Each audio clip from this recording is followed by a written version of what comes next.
Hey guys, welcome back to another video. Today we're going to be going over another excerpt from Dark Lord: The Rise of Darth Vader. However, today's video is going to be a little bit different. We're not really going to be covering it from Vader's point of view. We're going to be covering it from Obi-Wan Kenobi's. Now, the book is really fun because it goes through both what Vader and Obi-Wan are doing in their respective times after Revenge of the Sith, and I truly feel like the Obi-Wan Kenobi show should have taken a ton of inspiration from this novel, as it was released in 2005 as a continuation of the extended universe of Revenge of the Sith. And I think it did a fantastic job. However, of course, the Kenobi show chose to be 10 years after Revenge of the Sith, and this one is pretty close to just after Revenge of the Sith. So this excerpt here is Obi-Wan, of course, on Tatooine, and he is discussing to himself, of course, his blame for Anakin turning to the dark side, but also driving Vader deeper into the dark side. And this is something a little more interesting than just blaming himself,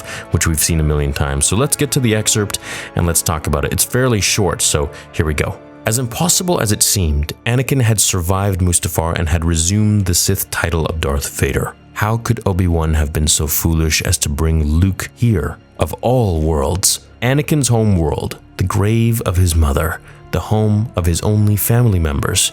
Obi-Wan gripped the lightsaber he carried under his robe. Had he driven Anakin deeper into the dark side by abandoning him on Mustafar? Could he face Anakin again? Could he kill him this time? From the far side of the street, he shadowed Owen and Beru as they moved from store to store, stocking up on staples. Should he warn them about Vader? Should he take Luke away from them and hide him on an even more remote world in the Outer Rim? So this excerpt reveals a ton of really fun and interesting things we can think about and theorize. This, of course, is after Obi-Wan finds out that Vader is alive, and he found out he was alive from being in a bar, in a cantina, and he overheard two people talking about Darth Vader, loyal to the Emperor, basically the Emperor's attack dog, and they revealed this hologram of Darth Vader, and Obi-Wan's heart absolutely sank. And in my opinion, this is a much cooler way of Obi-Wan finding out that Anakin survived and that Vader is who he is. This black-clad suit of iron. So of course, we have heard Obi-Wan blame himself for Anakin's fall, but this one really caught my interest because it's much more than that. It's about him blaming himself for leaving Anakin there. And we haven't really dived too deep into this in any other Star Wars medium where Obi-Wan actually contemplates maybe he shouldn't have left Anakin on Mustafar burning and chopped up. Which of course gives rise to, what if Obi-Wan didn't leave Anakin on Mustafar, which I made in a fanfiction years ago in a two-parter or three-parter, and I really enjoyed making that one, so you can check that out if you so wish. But I have to say, the answer to this is written by Matthew Stover in the Revenge of the Sith novel. Now, of course, these are legends, these are extended universe, but naturally when George Lucas was in charge, which in my head makes them kind of canon, but at the end of the day, they're of course legends and extended universe material.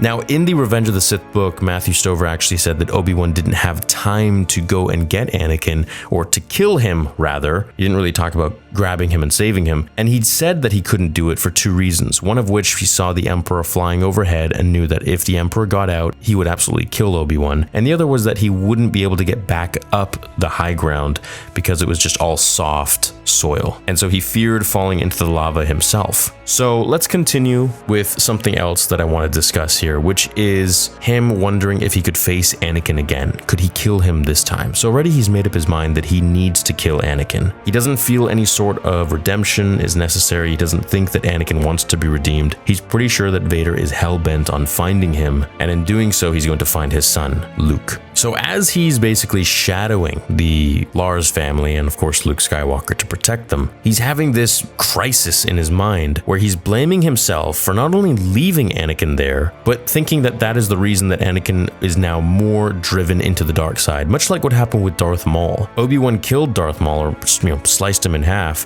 and this made him absolutely insane, as he saw later on in the Clone Wars. And so he feared that maybe this is what happened to Anakin now, and he's just completely lost. which of course we know isn't the case. Anakin was still very much in there, however, just calm and collected. Well, not so much calm, but more so stoic than Darth Maul was when he became the spider thing. Let's talk about the other thing that Obi-Wan mentions about taking Luke away from the Larses and hiding him on an even more remote world in the Outer Rim. Now, this idea I actually really like. I wish Obi-Wan would have done this, man. I wish he would have just, pulled his pants up and taken Luke away and started training him since he was a youngling. I think that's what Luke needed. I think that's what the galaxy needed. And I think it would have made for a much more powerful Jedi in a time of need. And I think this could have even perhaps saved Vader, because Luke would have been able to challenge the Emperor and maybe learn Tutaminis, which is the ability to reflect lightning back to the opponent just with your hand, just with the Force, kind of like what Yoda did with Dooku